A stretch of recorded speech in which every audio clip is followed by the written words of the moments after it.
اگر آپ چاہتے ہیں کہ ہماری ویڈیو بر وقت آپ تک پہنچ جائیں تو ہمارے چینل کو سبسکرائب کر کے بیل آئیکن کے بٹن کو دبا دیں اور ہمیں لائک اور شیئر بھی کر لیں۔ Thank you. اعوذ باللہ من الشیطان الرجیم، بسم اللہ الرحمن الرحیم، رب اشرح لی صدری ویسر لی امری واحلل عقدۃ من لسانی یفقہوا قولی۔ خواتین و حضرات، السلام علیکم۔ پچھلی مرتبہ ہم اکبر کے بارے میں تو گفتگو کر چکے تھے اور میرا خیال کافی تفصیل سے گفتگو ہو گئی تھی۔ حالانکہ اکبر کے دور کے بارے میں ہم کتنی ہی گفتگو کر لیں اس کی تفصیل مکمل نہیں ہو پائے گی، اس لیے کہ اس میں کوئی شک نہیں کہ وہ یعنی قطع نظر اس کے کہ اسلامی حوالوں سے اس کا مقام کیا ہے کیا نہیں ہے، لیکن یہ کہ بہرحال وہ بطور حکمران کے وہ اتنا بڑا حکمران رہا ہے، اور مطلب اس کا دبدبہ اور اس کا شان اور اس کے کام ایسے رہے ہیں کہ اس کو بیان کرنے کے لیے، مکمل تفصیل سے بیان کرنے کے لیے تو مطلب وقت کی لمٹ کوئی نہیں ہے، سچی بات ہے۔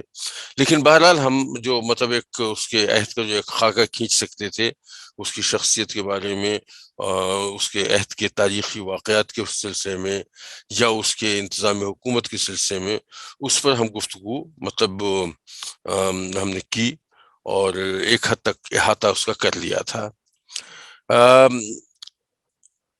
اکبر کے 3 بیٹے تھے جن میں قاعدے سے مطلب بادشاہت جو ہے یعنی جانشینی کا فیصلہ ہونا چاہیے تھا۔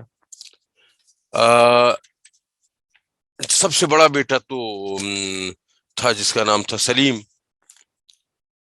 اچھا، لیکن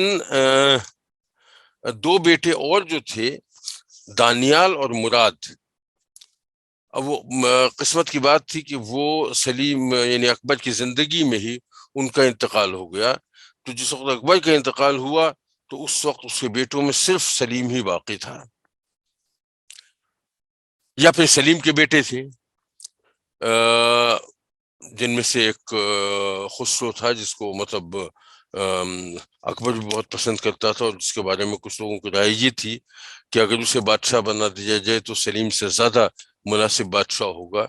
لیکن بہرحال اس پر تو میں گفتگو بھی کروں گا، لیکن بہرحال تخت نشینی جو ہے وہ سلیم کے حصے میں آئی، اور جہانگیر کے نام سے اس نے مطلب اپنا لقب اختیار کیا۔ اصل نام اس کا نور الدین تھا، اور سلیم نام بھی اس لیے تھا کہ اکبر کی مطلب اولاد نہیں تھی، اور اسے ظاہر اس بات کی خواہش بہت تھی، کافی عرصہ گزر گیا اور اولاد نہیں ہوئی، تو پھر وہ ایک اس کو اطلاع ملی، اور وہ ایک بزرگ تھے سلیم الدین چشتی صاحب، یہ صوفی بزرگ تھے، ان کے پاس پہنچ کے اکبر نے ان سے دعا کروائی، اور اب یہ مطلب اتفاق کی بات ہے، دعا کی قبولیت کی بھی معاملہ ہو سکتا ہے، اور جو بھی صورت ہو بہرحال اس کے بعد سلیم اس کی شہزادی کی پیدائش ہوئی، تو چونکہ وہ اکبر کے خیال میں وہ ان کی دعا سے ہی مطلب یہ اللہ تعالیٰ نے اس پر عنایت فرمائی تھی، تو اس نے اس کا نام بھی سلیم رکھ دیا، یعنی نام تو نور الدین رکھا گیا لیکن جو خاندانی نام تھا، لیکن یہ کہ سلیم اس کا مطلب ایک طرح سے کامن نیم ہوا، اور اکبر خود اسے شیخو کہہ کے پکارتا تھا، کیونکہ شیخ سلیم الدین چشتی صاحب تھے، تو وہ ان کے حوالے سے اکبر نے اس کا جو گھریلو نام رکھا تھا، جیسے ہمارے یہاں لڈن وغیرہ ہوتے ہیں۔ بہرحال کہنے کا مطلب یہ ہے کہ یہ جو ہے کیا کہتے ہیں اس طرح سے اس کی پیدائش ہوئی جہانگیر کی، اور اس کو اکبر نے اس کا تعلیق مقرر کیا عبد الرحیم خان خانہ کو۔ یہ تذکرہ پہلے ہو چکا ہے کہ عبد الرحیم خان خانہ ان 9 آدمیوں میں سے ایک تھا جو اکبر کے نورتن کہلاتے ہیں، اور یہ بھی تذکرہ پہلے ہو چکا ہے، اور اگر نہیں ہوا تو اب ہو جانا چاہیے، کہ یہ عبد الرحیم خان خانہ جو ہے یہ بیٹا تھا بیرم خان کا، اور بیرم خان جو اکبر کا تعلیق رہا، اور پھر اس کے بعد ایک سٹیج پہ مطلب یہ کہ وہ اس پر عتاب بھی نازل ہوا، اسے معزول کر کے بھیج دیا گیا، یعنی حج پہ بھیجا جانا تھا، پھر معاف کر دیا گیا. تو مطلب یہ کہ لیکن پھر اس کے بعد اسے حج پہ جانے کی اجازت ملی. اس دوران میں مطلب یہ کہ حج کے سفر کے دوران اس پر حملہ ہوا، اسے قتل کر دیا گیا. اور میں نے شاید اگر یہ بات کہی تھی تو میں نے پہلے بھی کہی ہوگی کہ اس میں مطلب یہ کہ یہ بات کہنا کہیں سے اس کی کوئی وہ نہیں ملتی، صرف شہادت کی بات نہیں، کہیں سے اشارہ بھی نہیں ملتا کہ اس کا قتل جو ہے وہ اکبر کے اشارے پہ ہوا ہوگا.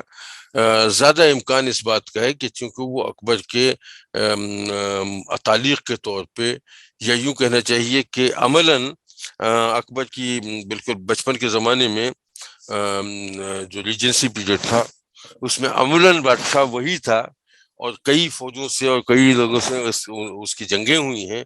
تو میرا خیال یہ ہے، یعنی ایک امکان اور بلکہ زیادہ امکان اس بات کا ہے کہ ان ان ان ان افواج کے افراد جو ہیں وہ ان میں سے کوئی جو ہے کسی کو موقع مل گیا ہو تنہا اسے دیکھ کے یا کم فورس کے ساتھ دیکھ کے، تو اس کو زیادہ امکان اسی بات کا لگتا ہے. لیکن بہرحال کہنے کا مطلب یہ کہ یہ تو مطلب ضمنی تذکرہ آ گیا. تو اسی بیرم خان کا بیٹا تھا عبد الرحیم خان خانہ. یہ بہت پڑھا لکھا اور بہت ہی صاحب علم شخصیت تھا، بہت اچھا شاعر تھا فارسی زبان کا. تو مطلب یہ کہ اس کو اتالیق مقرر کیا گیا جہانگیر کا. اور مطلب یہ کہ یہ فارسی کا تو بہت اچھا شاعر تھا ہی، لیکن یہ صرف شاعر نہیں تھا، نثر نگار بھی تھا.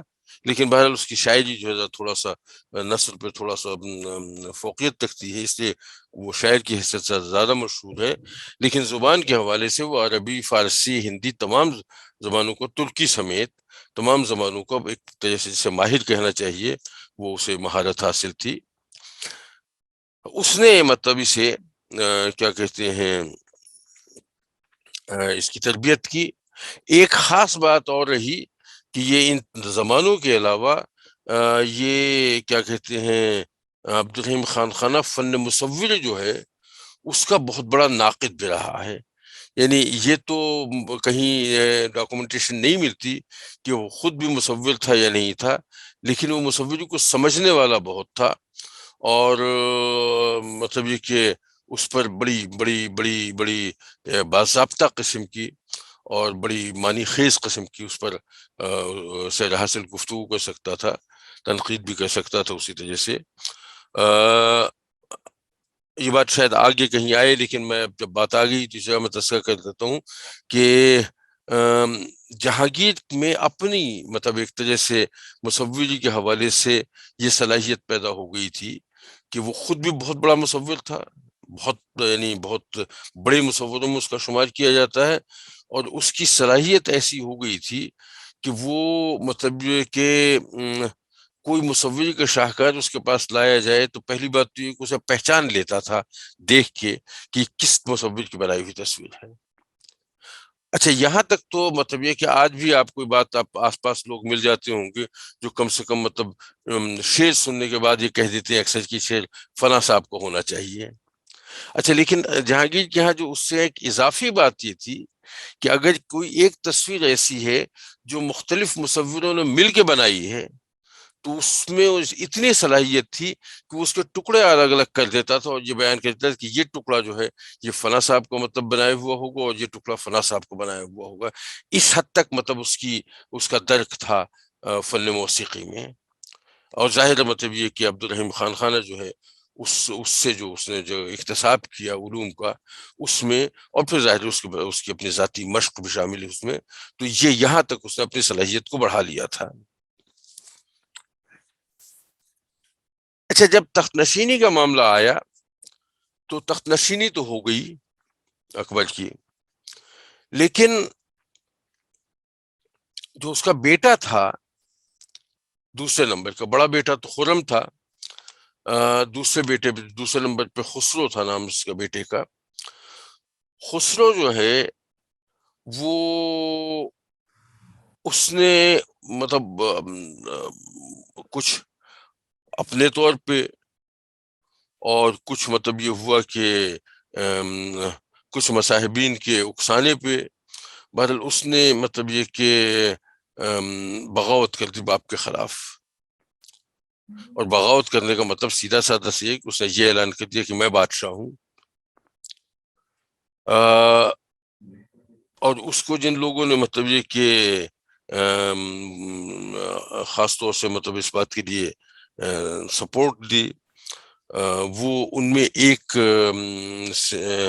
وہ تھے سکھ گرو ارجن سنگھ.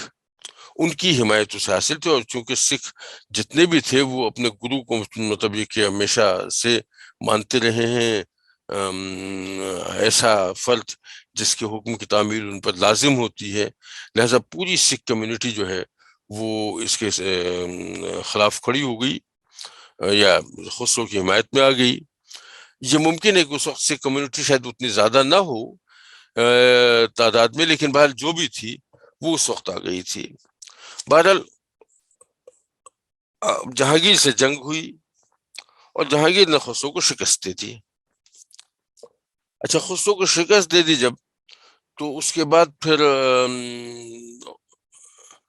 خسرو کو تو قید کر لیا گیا اور قید کر کے اسے اندھا کروا دیا گیا، اور اندھا کروا دیا ظاہر ہے.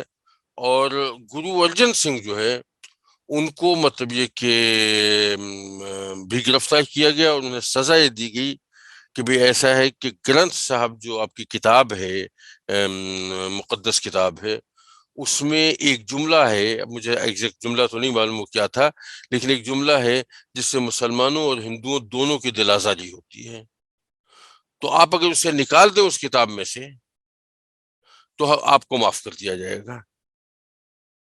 اور گرو ارجن سنگھ نے اس کو نکالنے سے انکار کر دیا، اور اس کو نکال دینے سے انکار کر دیا تو انہیں سزائے موت دی گئی. لیکن بہرحال دیکھیے مطلب اس سے قطع نظر کہ وہ ان کا مذہب کیا تھا، لیکن جو بھی ان کا عقیدہ تھا اس میں یہ استقامت کی بات تھی کہ اس شخص نے موت قبول کر لی لیکن اپنے عقیدے کو ڈسٹرب نہیں ہونے دیا.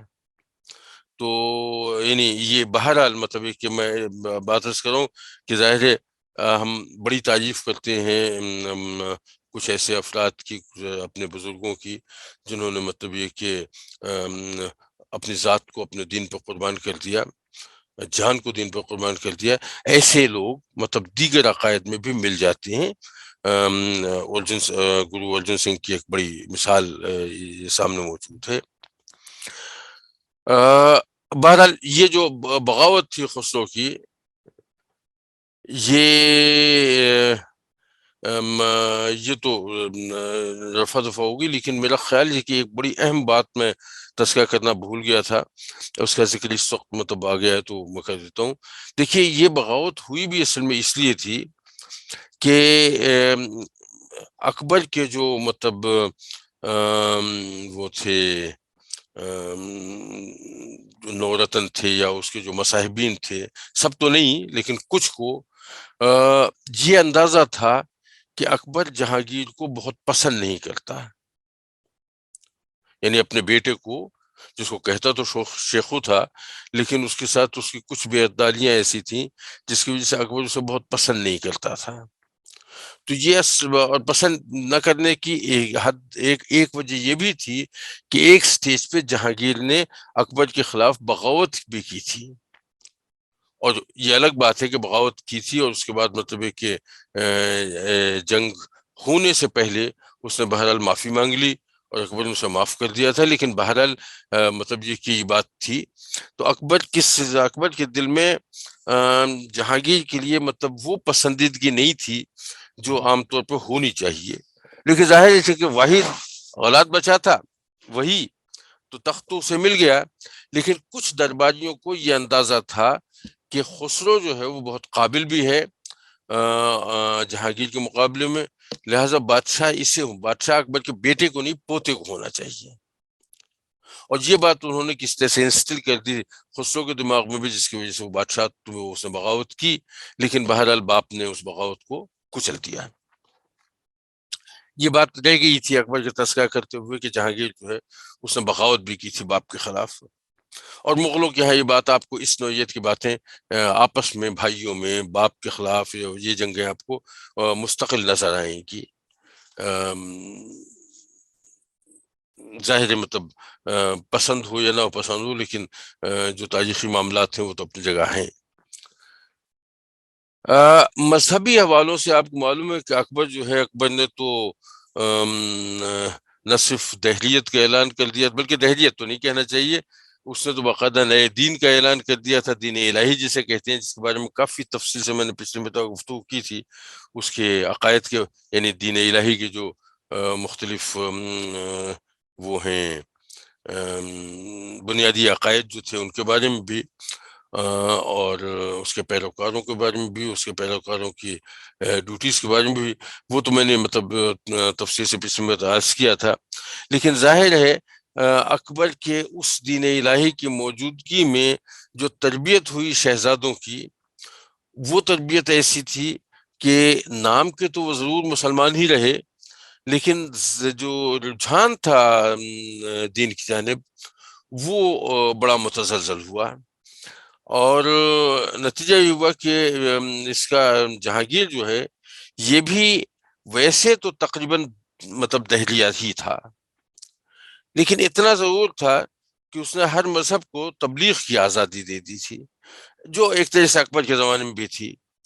تو اور دین الہی کا جو سلسلہ تھا وہ اس کا بھی معاملہ یہ تھا کہ ابتداً جو مطلب جو طریقے تھے وہ بالکل اسی طرح سے جائز تھے، اور جو مذہبی شخصیات کے ساتھ جو مظالم ہوتے تھے، خاص طور سے مسلمان علماء جو تھے، جو اکبر کے زمانے میں جن پر بڑے ظلم ہوئے اور ان کو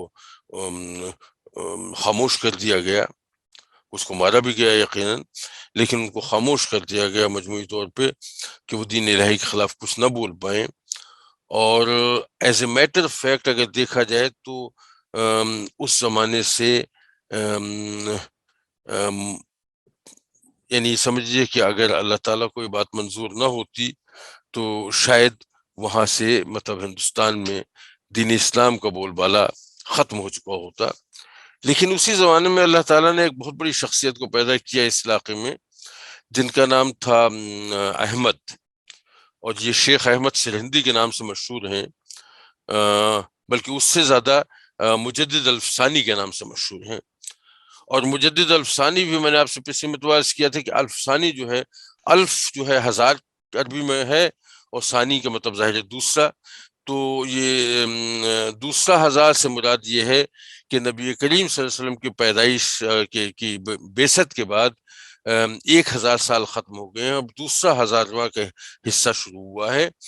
اور یہ بات اکبر کے ذہن میں کچھ لوگوں نے بٹھا دی تھی کہ نبی اور پیغمبر جو ہیں ان کی مدت صرف 1000 سال کی ہوتی ہے.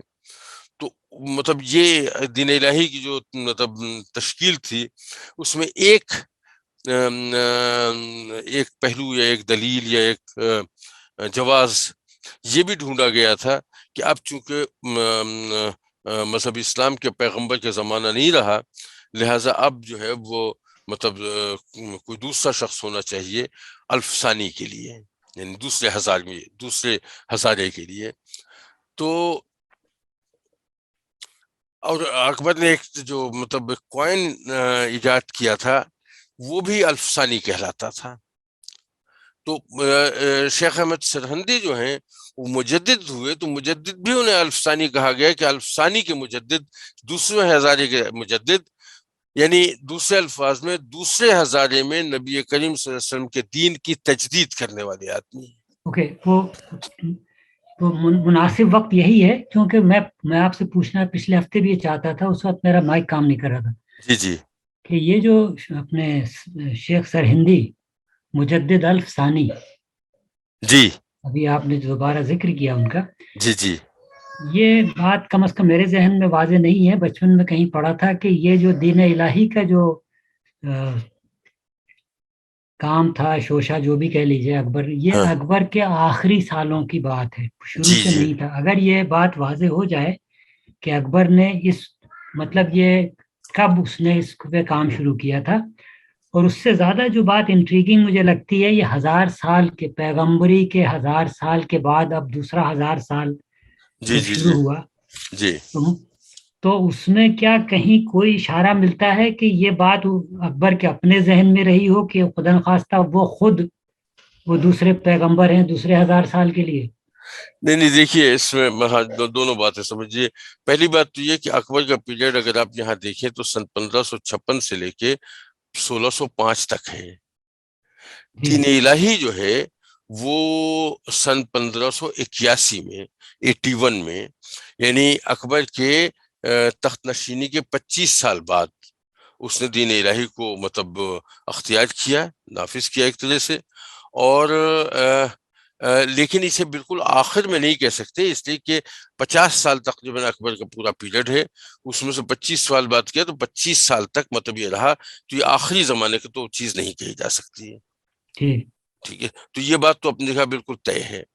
اچھا دوسری بات، دوسری بات جو 1000 سال والی بات کی، دیکھیے بات یہ ہے کہ اکبر کے جو قریبی لوگ تھے ان میں ایک صاحب تھے جن کا نام تھا مبارک ناگوری. یہ مبارک ناگوری جو تھے وہ ایک جیسے مطلب تھے تو مطلب مسلم عالم، لیکن یہ کہ بڑے روشن خیال قسم کے عالم تھے. اور لیکن ان کی بہرحال مطلب ابتداً جو ہے قدر بحیثیت مسلمان عالم ہی کی ہوتی تھی. روشن خیال قسم کے آدمی تھے، لہٰذا ان کے بیٹے بھی روشن خیال ہوئے. ان کے 2 بیٹے جو بڑے مشہور ہوئے اکبر کے نورتنوں کے طور پہ، وہ ابو الفضل اور فیضی تھے. اچھا یہ 3 آدمی جو ہیں، بارک ناگوری، ابو الفضل اور فیضی، ان 3 آدمیوں میں تینوں بہت پڑھے لکھے آدمی تھے، اس میں کوئی شبہ نہیں.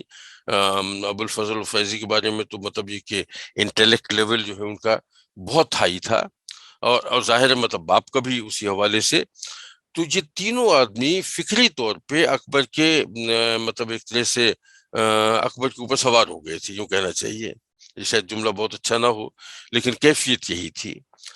اور یہ بات انہوں نے ہی اکبر کے دماغ میں ڈال دی کہ پیغمبر تو 1000 سال کا ہوتا ہے. اس کی کہیں کسی جگہ کسی اعتبار سے کوئی شہادت، کوئی اشارہ نہ کسی حدیث میں ملتا ہے، نہ قرآن میں ملتا ہے، نہ کسی اور مذہبی یا دینی کتاب میں ملتا ہے. یہ پتہ نہیں انہوں نے کہاں سے کس طرح سے بات اکبر کے دماغ میں ڈال دی، اس کی کوئی دلیل، کوئی بنیاد نہیں تھی.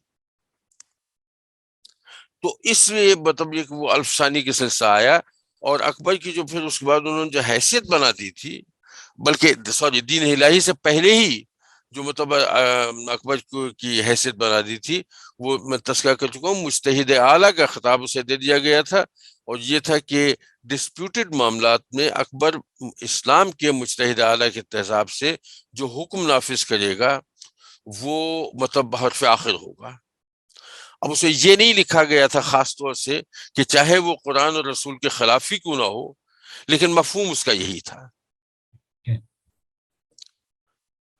تو یہ کام تو مبارک ناگوری صاحب پہلے ہی کر چکے تھے، دین الہی کے قیام سے پہلے.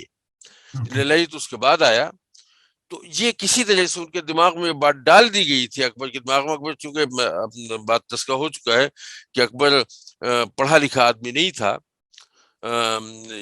حالانکہ میں نے بات پیشے کہی تھی کہ پڑھا لکھا ٹیکنیکلی نہیں رہا ہوگا، وہ کتابیں پڑھ کے سننے کا عادی تھا، جس اعتبار سے اس کا علم ایسا نہیں کہ بالکل زیرو تھا. لیکن بہرحال مطلب یہ کہ سن کے علم حاصل کر لینا اور خود پڑھ کے اور خود تحقیق کر کے اور خود اس میں ذرا ڈوب کے سیکھنے والی بات پر مختلف ہوتی ہے. بہرحال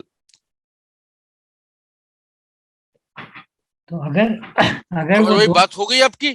جی وہ آخری بات اس کی یہ ہے کہ اگر وہ 18 لوگ جو جنہوں نے دین الہی قبول کیا تھا، جی اگر وہ سب مسلمان تھے پہلے سے، تو پھر کیا یہ سمجھا جائے کہ دین الہی صرف مسلمانوں کے لیے نافذ کیا گیا نہیں تھا نہیں یا نہیں نہیں سب کے نہیں لیے؟ نہیں، پہلی بات تو یہ کہ یہ وہ سب مسلمان نہیں تھے. اوکے اس اکبر کے دربار میں جو لوگ تھے ان میں ظاہر تمام مذاہب کے لوگ تھے، خاص طور سے ہندو تو بڑی اہمیت رکھتے تھے اس میں. تو یہ 18 افراد جو تھے اس میں ہندو بھی شامل تھے. مجھے نہیں معلوم کہ ہندوؤں کے علاوہ بھی کسی مذہب کے لوگ اس میں تھے یا نہیں تھے، لیکن مسلمان اور ہندو دونوں تھے، یہ تو کنفرمڈ ہے اپنی جگہ. اوکے اچھا کہاں تھے ہم؟ ہاں تو میں یہ کہہ رہا تھا کہ ہاں یہ مذہبی حوالے سے بات ہو رہی تھی کہ جہانگیر جو ہے، جہانگیر خود تو مذہبی حوالے سے مطلب کوئی اس کی اپنی اپنی کوئی رائے خاص نہیں تھی. وہ ایک طرح سے جیسے ہمارے یہاں سے جیسے مذہب سے بے پرواہ قسم کے لوگ ہوتے ہیں، اس قسم کا آدمی تھا. اسے کوئی اس بات کی فکر نہیں تھی کہ کہاں اسلام ہے، کہاں ہندوازم ہے، کہاں کیا ہے. ٹھیک ہے، جیسے چل رہا ہے سو چل رہا ہے. اچھا لیکن ظاہر ہے جیسے چل رہا ہے سو چل رہا والی بات اپنی جگہ، لیکن جو غیر اسلامی طریقے رائج کر دیے گئے تھے اکبر کے زمانے میں، وہ بھی ویسے ہی چل رہے تھے. تو یہ کیا کہتے ہیں شیخ احمد سرہندی مجد الافسانی جو ہیں، انہوں نے اس کے خلاف باقاعدہ کام کرنا شروع کیا. اچھا، اور مطلب بہت تفصیل میں جاؤں گے، اس سے کام تو ان کا بہت طویل ہے، لیکن یہ کہ انہوں نے کام جو کیا وہ کسی طرح باقاعدہ ہنگامہ کر کے، پروٹیسٹ کر کے، جنگ لڑ کے یا مناظرے کر کے ایسے انہوں نے کام نہیں کیا ہے. انہوں نے خاموشی سے یہ کیا ہے کہ ان کے خطوط انہوں نے لکھنا شروع کیے مختلف جگہوں پہ مختلف لوگوں کو، جس میں وہ مطلب یہ کہ اسلام کی جو مطلب اصلی روح ہے اس طرف لوگوں کو وہ دعوت دیتے رہے. اور اس کی وجہ سے جہانگیر کے دربار میں کچھ لوگ جو تھے، جو قریبی تھے جہانگیر کے، وہ ان کی باتوں سے بہت متاثر ہوئے مجید الافسانی کی. اور مطلب کہ حالانکہ اس میں ایک سٹیج ایسا بھی رہا کہ جہانگیر کی جب اطلاع ملی ان کی ایکٹیویٹیز کی تو انہیں گرفتار کروا لیا گیا، جیل میں رہے. اور لیکن پھر اس کے بعد یہ ہوا کہ جہانگیر بھی ان سے کچھ ایک حد تک متاثر ہوا، پھر ان کو اس کا اپنی محفل اپنے اس میں شامل کیا قریبی سرکل میں، اور جہاں بھی مہمات تھیں وہ انہیں اپنے ساتھ لے جاتا تھا. کوئی خاص تبدیلی سوائے اس کی اور نہیں آئی کہ ایک تو یہ کہ اس بات کی آزادی ہو گئی لوگوں کو کہ وہ دین الہی کے خلاف اگر بولنا چاہیں تو وہ بھی بول سکتے تھے، نمبر ایک. نمبر دو یہ کہ جو دربار میں جو طریقے رائج ہو گئے تھے ان طریقوں کو اس نے مطلب یہ کہ ان کو کافی حد تک رفع کیا. حالانکہ وہ سجدہ کرنے والا کی روایت جو تھی ذل الہی کو، وہ ختم نہیں ہوئی، لیکن کافی حد تک مطلب اسے موڈیفائی کر دیا. تو یہ مجد الافسانی کے کام پہ تو الگ سے گفتگو ہونی چاہیے قاعدے سے، وہ بہت بڑا طویل کام ہے. میں بغیر بہت تفصیل میں گئے ہوئے صرف اتنا کہنا چاہتا تھا کہ مطلب ان کے خطوط کی وجہ سے اور پھر ان کی مطلب ذاتی کاوشوں کی وجہ سے جو انہوں نے جہانگیر پہ کی تھیں اپنے جب ان کے ساتھ رہا، جس زمانے میں ان کے ساتھ رہے یہ مجید صاحب، تو اس وقت مطلب یہ کہ اس کی وجہ سے اسلام جو ہے ملک میں واپس آ گیا. دربار میں کس حد تک واپس آیا یہ تو کہنا مشکل ہے، لیکن بہرحال ملک میں جو ایک طرح سے مطلب یہ کہ جو مسلمانوں کے لیے مشکلات کھڑی کر دی گئی تھی اس سے بہرحال مطلب نجات مل گئی لوگوں کو. کبھی موقع ہوا تو ان کے مجید الافسانی کے بارے میں گفتگو ہوگی ذرا تفصیل سے. ان کی کتاب مکتوبات ربانی جو ہے یہ ان کے خطوط کا مجموعہ ہے، 2 جلدوں میں ہے. یہ اوریجنلی فارسی کے لکھے ہوئے خطوط ہیں، اور مطلب یہ کہ ان کا مطالعہ کرنا چاہیے. ہمارے پاس CIK کی لائبریری میں بھی یہ کتاب موجود ہے، اور ہماری جو ایک امن دس گروپ کی لائبریری ہے اس میں بھی یہ کتاب موجود ہے. لیکن امن دس گروپ کی لائبریری جو ہے اس میں میرا خیال یہ ہے، ایک منٹ، میرا خیال ہے وہاں اس کا عربی ترجمہ ہے، اور ہمارے پاس CIK میں جو ہے وہ فارسی تو ہے. مجھے یہ صحیح یاد نہیں آ رہا ہے کہ اس میں فارسی کے ساتھ اردو ترجمہ بھی موجود ہے نہیں موجود، اسے میں ذرا چیک کر لوں گا. بہرحال جہانگیری کے حوالے سے جب ہم بات کر رہے تھے تو 2-3 باتیں اور بڑی اہم آ جاتی ہیں. ایک تو جہانگیر کے حوالے سے ایک انارکلی کا قصہ بڑا مشہور ہے، اور ایک نور جہاں کا والا معاملہ بہت مشہور ہے. تو دیکھیے انارکلی والا قصہ جو ہے اس کی تو سرے سے کوئی حقیقت نہیں ہے. اردو میں ایک فیملی جو ہے ادیبوں کی بڑی اچھی گزری ہے. امتیاز علی تاج تھے صاحب، اور ان کی بیگم تھیں حجاب اسماعیل، جو بعد میں حجاب امتیاز علی ہو گئی تھیں شادی کے بعد ان کا اس سے بیگم، لیکن وہ حجاب اسماعیل. یہ دونوں بہت بڑے ادیب ہیں اردو کے. اب تو شاید لوگ ان کا نام اتنا زیادہ نہ جانتے ہوں. یہ امتیاز علی تاج کا ایک ڈرامہ تھا انارکلی، جو بالکل فرضی ڈرامہ تھا، لیکن اس ڈرامے کی خوبی یہ ہوئی کہ اسے اتنے عمدہ طریقے سے مطلب اسے بیان کیا گیا اور اسے مطلب یہ کہ ڈراماٹائز کیا گیا کہ وہ اتنا پسند کیا گیا اور اتنی شہرت اس کی ہوئی کہ اس کہانی کو لوگ تاریخ کا حصہ سمجھنے لگے. یہ امتیاز علی تاج کے لیے تو بڑے فخر کی اور بڑے اعزاز کی بات ہے، لیکن تاریخ کے لیے بڑی بدنصیبی کی بات ہے کہ ایک واقعہ ایسا تاریخ میں شامل کر دیا گیا جس کی کوئی حیثیت نہیں ہے. اور یہ مطلب یہ کہ یعنی اب اس کا تذکرہ جو ہے تاریخی واقعے کے طور پہ ہوتا ہے. جو کون سی فلم ہے مغل اعظم، اس میں اس کا بڑا مطلب مختلف حوالوں سے ذکر ہے، اور تمام ہر جگہ اسی حوالے سے ذکر ہوتا ہے. تو میں اس بات کو بالکل واضح کر دوں کہ انارکلی کا قصہ جو ہے وہ امتیاز علی تاج کا تخلیق کردہ قصہ ہے. اس کا نہ سلیم سے تعلق ہے کوئی، نہ اکبر سے کوئی تعلق ہے. یہ صرف فرضی بات ہے. ہاں جہاں نور جہاں کا معاملہ جو ہے وہ بالکل حقیقی معاملہ ہے، اس میں کوئی شک نہیں کہ نور جہاں سے جہانگیر کی شادی ہوئی. بڑی ٹیلنٹڈ خاتون تھی، اور شادی کے بعد سے عملاً حکومت اسی کے ہاتھ میں رہی ہے. اور قصہ ان کا بھی ایسا ہے، ان کے بارے میں بھی بہت سے قصے مشہور ہیں. یعنی ایک قصہ تو یہ ہے کہ یہ کسی امیر عمرہ میں سے کسی ایک کی بیٹی تھیں، اور جہانگیر نے مطلب انہیں دیکھ لیا اور پسند کر لیا. کسی وجہ سے اکبر کو یہ بات اچھی نہیں لگی، تو اکبر نے فوری طور پہ ان صاحب سے کہا کہ تم اپنی بیٹی کو شادی کرتا رہو. تو انہوں نے شادی کر دی ایک شخص سے جس کا لقب بعد میں شیر افغن پڑا.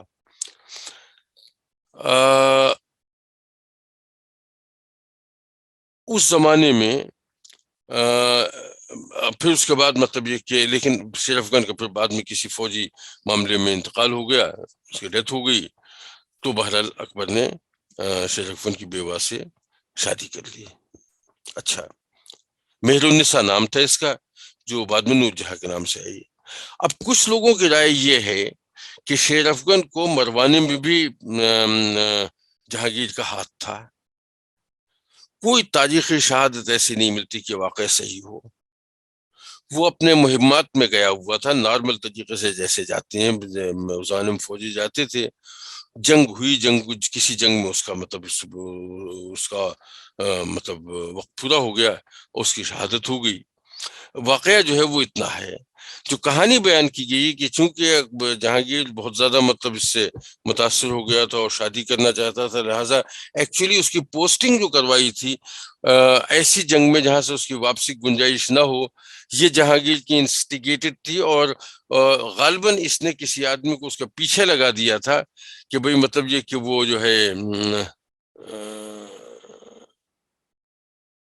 اچھا کیا کہتے ہیں وہ کہ اس کو زندہ نہ آنے دو. اس کی کہیں کسی جگہ کوئی کسی قسم کی کہیں تصدیق نہیں ہوتی اس کی. تو میرے کہنے کا مطلب یہ تھا کہ اس تاریخ میں آپ ظاہر ہے یہ واقعہ کہیں لکھ دیا گیا ہے کسی چاہے کہانی کے طور پہ لکھا ہو. یہ ابھی وہی بات ہو رہی جو ہمارے کیا کہتے ہیں ندیم بھائی نے بات کہی تھی کہ تاریخ میں کیا کیا جائے. یہ واقعہ لکھ دیا گیا ہے، واقعہ موجود ہے، کسی اعتبار سے صحیح نہیں معلوم ہوتا، لیکن کسی امپارشل آدمی کے لیے یہ ضروری ہے کہ اس کا ذکر کر دیا جائے کہ ہاں بھئی ایسا بھی ایک ورژن موجود ہے، اور اپنا اوپینین بھی ساتھ میں ظاہر کر دیا جو میں پیش کر رہا ہوں کہ کسی اعتبار سے کوئی تاریخ سند سے نہیں ملتی، لیکن بہرحال اس کا تذکرہ ہوا ہے. تو یہ جو مہر النساء تھیں خاتون، یہ جب وہاں آئیں کیا کہتے ہیں جب ان کی شادی ہوئی تو ان کا لقب رکھا گیا نور محل. جیسے ممتاز محل تھا اس سے نور محل ان کا نام رکھا گیا. لیکن بعد میں پھر یہ مطلب یہ کہ یہ نور جہاں کے نام سے ان کی شہرت ہوئی. تو اس اعتبار سے مطلب انارکلی سے شادی ہو گئی اپنے کیا کہتے ہیں ان کی جہانگیر صاحب کی. اچھا ایک اور ایشو تھا قندھار کا. دیکھیے اگر آپ کو یاد ہو تو اس بات کا تذکرہ پہلے ہو چکا ہے کہ جب ہمایوں جو ہے اس نے مطلب لی تھی پناہ شاہ تماسب کے بعد پاس، اور پھر وہاں رہ کے اس نے ابتداً کابل کو فتح کیا. تو کابل میں ہمایوں کی حکومت قائم ہو گئی، اور پھر اس کے بعد پھر کابل میں کافی عرصے رہنے کے بعد پھر وہ ہندوستان کی طرف آیا، اور ہندوستان میں مطلب دوبارہ شیر شاہ سوری ختم ہو چکا تھا، اس کے خاندان سے اس نے حکومت واپس تھی، وہ ایک الگ سلسلہ ہے. لیکن میں فی الوقت میں صرف کابل پہ رہنا چاہتا ہوں. جس وقت کابل پہ ہے تو کابل اور قندھار دونوں فتح ہوئے تھے اسی وقت. لیکن وہ فوج جو ہمایوں کے ساتھ آئی تھی، اس فوج میں جو مطلب ہمایوں کے ساتھ جو شاہ تماسب کا بیٹا بھی تھا. تو قندھار ہمایوں لینا چاہتا تھا کہ یہ میرے قابو میں، میرے کنٹرول میں ہونا چاہیے. لیکن قندھار کے سلسلے میں تماسب کے بیٹے نے کہا کہ نہیں، اسے میں اپنے پاس رکھوں گا. تو اب چونکہ مطلب یہ کہ ہمایوں احسان مند بھی تھا اس کے باپ کا، اس خاندان کا، لہٰذا وہ اس وقت ہمایوں خاموش ہو گیا، اور وہ قندھار جو ہے وہ شاہ تماسب کے بیٹے کے پاس رہا. اس کا انتقال ہو گیا، اس بیٹے کا. جب اس بیٹے کا انتقال ہو گیا تو اسے پھر ہمایوں نے ٹیک اوور کر لیا. اور جب ہمایوں نے آ کے ہندوستان کا کنٹرول سنبھالا تو اس وقت کابل اور قندھار جو ہے وہ اس نے اپنے بیٹے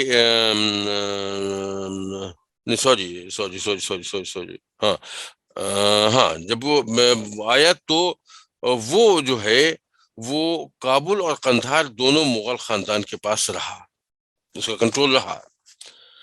بلکہ اکبر کا بھائی جو حکیم مرزا تھا وہ کابل اور قندھار کا حکمران تھا اس زمانے میں، اکبر کے زمانے میں. اور ظاہر نہیں اکبر کے زمانے، ہاں اکبر کے زمانے میں حکیم مرزا وہاں کو تھا. ٹھیک ہے، صحیح ہے، کچھ کنفیوز ہو رہا تھا بلا وجہ کے لیے. خیر جہانگیر کے زمانے میں قندھار میں کچھ مسئلہ کھڑا ہوا ہے، اور اس کو مطلب ایرانی حکومت نے اپنے کنٹرول میں جانا چاہا. وہاں جنگ شروع ہوئی، اور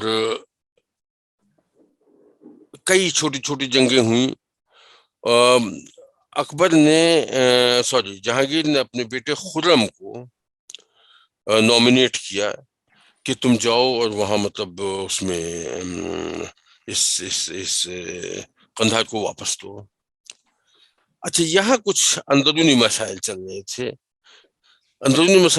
تھے. اس حوالے سے کہ جہانگیر کی تخت نشینی، جہانگیر کے بعد جو ہے ان کے شہزادوں میں سے کون جو ہے وہ بادشاہ اختیار کرے گا. اور اس سلسلے میں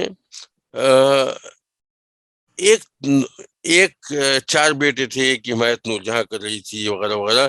یہ اور خرم کو یہ مطلب تشویش تھی، بلکہ شبہ کیا یقین کی حد تک کی بات تھی کہ اگر مجھے بھیجا جا رہا ہے وہاں پہ قندھار صرف اس لیے کہ میں مرکز سے بہت دور چلا جاؤں، اور یہاں پہ یہ نور جہاں کو موقع مل جائے کہ میرے بعد وہ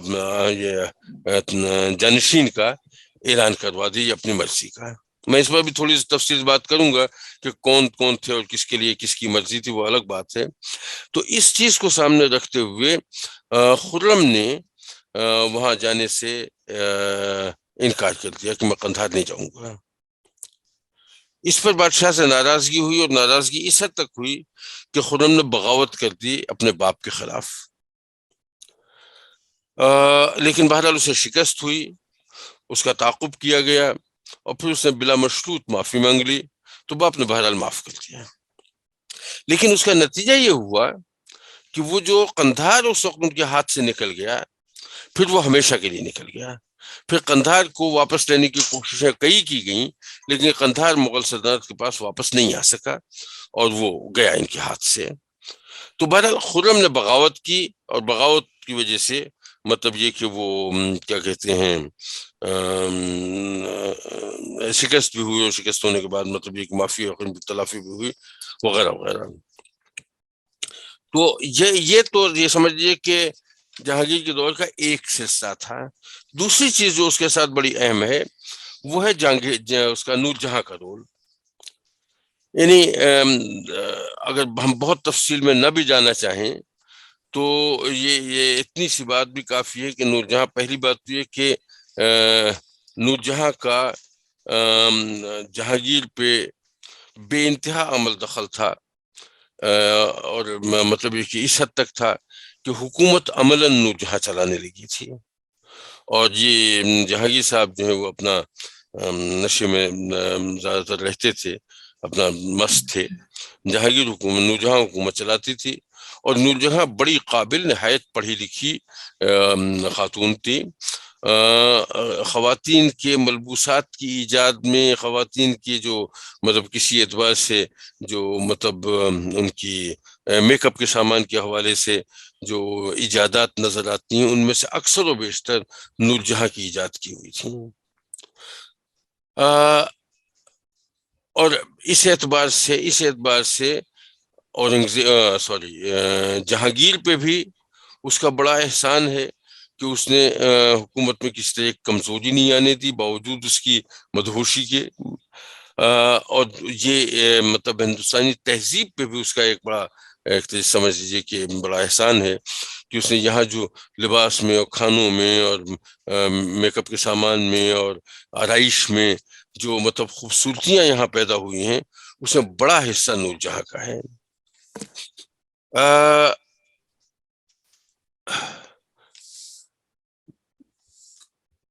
جہانگیر کے بڑے کاموں میں سے ایک یہ ہے کہ وہ نہایت انصاف پسند آدمی تھا۔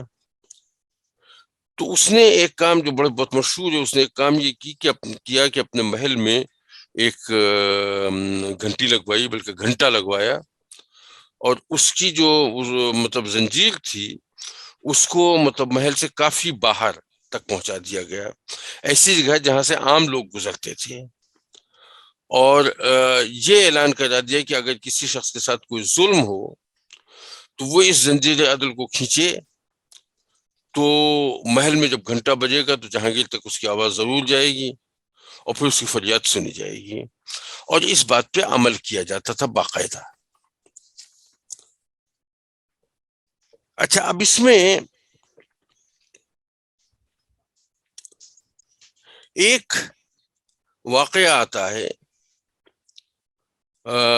جس کا تذکرہ ہے، مطلب یہ ڈاکومنٹڈ واقعہ ہے۔ واقعہ یہ ہے کہ ایک دھوبی اس راستے سے گزر رہا تھا، اور نور جہاں کہیں اپنی چھت پہ تھی، تو دھوبی نے نور جہاں کو دیکھا، اور میرا خیال ہے صرف سرسری سی نظر شاید نہیں پڑی تھی، بلکہ شاید کچھ تھوڑا سا توجہ سے دیکھ لیا ہوگا۔ نور جہاں کو بہت غصہ آیا، اور وہ اس نے مطلب یہ کہ ایک تیر وہاں سے مارا جو اس دھوبی کے لگا، اور دھوبی اسے مر گیا۔ یہ واقعہ مطلب پیش آیا۔ وہ جو دھوبی کے خاندان والے تھے، دھوبن ہوگی یا اس کے اور جو رشتے دار تھے، وہ انہوں نے زنجیر عدل جو ہے اس کو وہ زنجیر کھینچ لی، اور جہانگیر تک کی بات خبر پہنچ گئی کہ کوئی فریادی آیا ہے۔ اس فریاد کو سنا گیا، اور اس فریاد کو سن کے یہ ہوا کہ بھئی ایسا ہے کہ خون ناحق جو ہے وہ اس کا تو قصاص دینا پڑتا ہے، اور قصاص جو ہے وہ جان کے بدلے جان ہے۔ اچھا، اب ایک طرف عزیز از جان بیوی ہے، اور نور جہاں سے ایسی ہی محبت کرتا تھا وہ، اور دوسری طرف عزیز از جان عدل ہے، عدل کے سلسلے میں بھی اس کا مطلب ایسی ہی رویہ تھا۔ تو باوجود بہت سے مشوروں کے اس نے یہ مطلب یہ کہ اعلان کر دیا کہ ملکہ کو گرفتار کر لیا جائے اور اس کو اس شخص کے قصاص میں قتل کر دیا جائے۔ اچھا، اب جب بات یہاں تک اور ملکہ گرفتار کر لی گئی، جیل خانے میں ڈال دی گئی، جب بات یہاں تک پہنچی کہ ملکہ قتل ہو جائے گی، تو کچھ علماء جو ہیں وہ جہانگیر کے پاس حاضر ہوئے اور انہوں نے ان سے کہا کہ بھئی ایسا ہے کہ ایک راستہ اس کا یہ بھی ہے، جو شرعی راستہ ہے وہ دیت کا راستہ ہے، تو اگر اس کے ورثاء راضی ہو جائیں تو ان کو دیت ادا کر دیجئے اور تاکہ نوجہاں کی جان بچ جائے۔ تو اس کے خاندان والوں سے رابطہ کیا گیا اور وہ بہت خوشی سے تیار ہو گئے اس بات پہ، اس لیے کہ وہ بھی نہیں چاہتے تھے کہ ملکہ جو ہے اس کی جان جائے، جو ان کے ساتھ جو ہونا تھا وہ تو ہو گیا، تو خاصی ان کو مطلب یہ کہ دیت کے طور پر خاصا مال و دولت دیا گیا اور انہوں نے اسے معاف کر دیا۔ یہ کہانی جو ہے یہ مطلب یہ کہ اس کو ہمارے محترم شبلی نعمانی نے نظم کیا اس پورے واقعے کو، اور ان کا مصرع بڑا مشہور ہے، تو اگر کشتہ شدی دفتن پاؤں پہ بیگم کے گرا، اور یہ کہا، یعنی جہانگیر اس پورے واقعے کے بعد جب یہ معافی تلافی ہو گئی تو اس کے بعد پھر نورجہاں کے پاس گیا اور پھر آخری مصرع اس کا یہی تھا کہ دفتن پاؤں پہ بیگم کی گرا اور یہ کہا، تو اگر کشتہ شدی آہ چمی کر دم من، یعنی تو اگر ماری جاتی تو میں کیا کرتا۔ تو حالانکہ ظاہر فیصلہ بادشاہ کا تھا، لیکن بادشاہ خود بھی تھا اور معاملہ عدل کا تھا، تو اس وجہ سے مطلب اس میں ترجیح جو ہے وہ عدل کو ملی محبت پہ۔ تو یہ واقعہ جو ہے اس واقعے کے، اچھا اس کا بھی، اس واقعے کے ساتھ بھی بہت سی تاریخ کی کتابوں میں اس واقعے کا بھی تذکرہ اس طرح سے نہیں ہے، لیکن شبلی نعمانی صاحب بھی بڑے نامی گرامی اور بڑے مطلب مستند مورخ ہیں، انہوں نے اس واقعے کو نظم کیا ہے، تو بہرحال ایک سند تو ہمیں یہاں سے مل جاتی ہے ضرور۔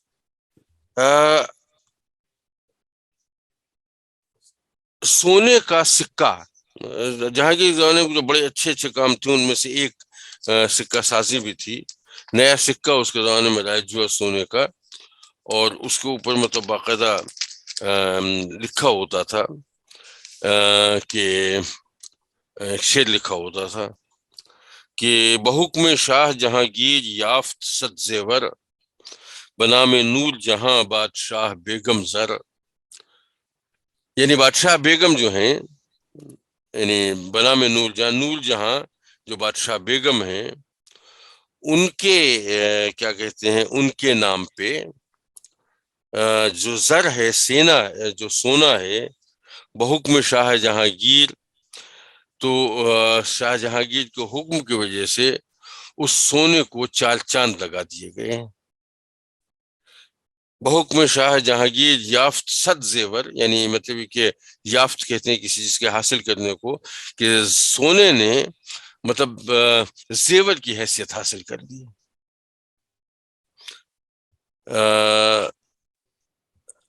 یہ مطلب اس جو سکہ اس کے زمانے میں سونے کا سکہ چلایا گیا تھا اس کا مطلب ایک تذکرہ تھا۔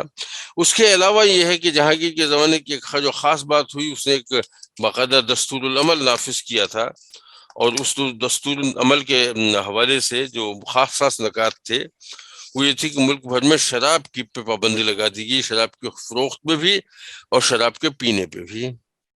خوبی یہ تھی کہ خود بہت زیادہ شراب پینے والا تھا، لیکن اس پابندی پہ عمل کروایا گیا اپنی ذات کے علاوہ۔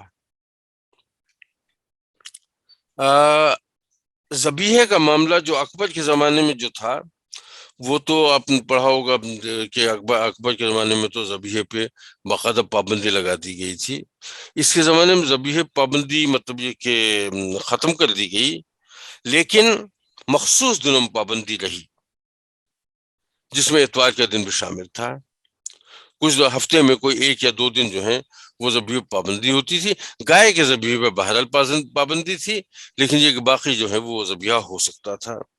اس کے زمانے میں اسپتال بنائے گئے بہت شاہی خرچ پہ، اور ان کی مینٹیننس بھی شاہی تھی. اس میں وہاں جو علاج ہوتا تھا وہ بھی یعنی بادشاہ کی ذمہ داری تھی. اسی طرح سے پرانے قیدی جو جیلوں میں پڑے ہوئے تھے، جن پر کوئی خاص جرم ثابت نہیں ہوا تھا، ان کو مطلب یہ کہ ان کو رہا کر دیا گیا. اور جو اسی طرح سے جو پرانے زمانے کے بنے ہوئے منصوبے تھے جو چل رہے تھے، ان کو ختم نہیں کیا گیا، بلکہ ان کو باقاعدہ ان کی توثیق کی گئی اور ان کو مطلب یہ کہ چلایا گیا. اور کیا کہتے ہیں، اس کے علاوہ ایک جو تھا معاملہ، وہ مطلب یہ کہ وراثت کا معاملہ تھا. تو وراثت کے حوالے سے مطلب یہ فیصلہ اس نے کیا کہ کافر کی وراثت جو ہے وہ اس کے اصل رشتہ داروں کو ملے گی، چاہے وہ مسلمان ہی کیوں نہ ہو گئے ہوں. اس سے پہلے ایسا نہیں تھا. ہندوستان کا رواج یہ تھا کہ اگر کوئی ہندو جو ہے وہ مطلب یہ کہ وہ مر جائے تو اس کی جو معاملہ جو اس کا مال تقسیم ہوگا وہ کسی ایسے شخص کو نہیں مل سکتا جو نان ہندو ہو. تو یہ سنے گا کہ نہیں، وہ ملنا چاہیے اور ملے گا. اور وہ جو ہے وہ چاہے مطلب کیا کہتے ہیں مسلمان ہو گیا ہو، لیکن وراثت اسے ملے گی. تو یہ کچھ چند چیزیں تھیں خاص طور سے اصلاح کے اعتبار سے اس کے زمانے میں ہوئی. اور یہ ایک خاکہ تھا جہانگیر کے زمانے کا. اچھا، میں تو سوچ رہا تھا کہ آج میں جہانگیر اور شاہجہاں دونوں کو کور کر لوں گا، مختصر سے ہیں، لیکن یہ کہ 9-22 ہو گئے ہیں بھائی، ماشاءاللہ. اگر آپ چاہتے ہیں کہ ہماری ویڈیو بر وقت آپ تک پہنچ جائیں تو ہمارے چینل کو سبسکرائب کر کے بیل آئیکن کے بٹن کو دبا دیں اور ہمیں لائک اور شیئر بھی کر لیں. Thank you.